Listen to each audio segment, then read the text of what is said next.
Here I have MGMS6 and let me show you how to check for over-the-air system update on this car. So at the very beginning, let's start by using the home screen. Here let's swipe to the left and here you have to find the settings, so tap settings. As you can see from list of settings, you need to use the left tab and from left tab choose here system.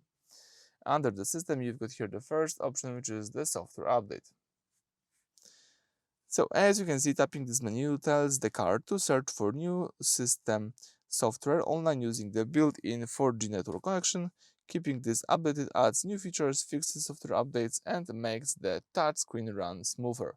So it's important to check if you have some new update. Let's wait until we have the results. As you can see, my software is up to date, so it's good information that meet up. Okay, if you have some update available, you will be able to do this from this menu. Alright, so that's it. Thank you for watching. Please subscribe to our channel and leave a thumbs up.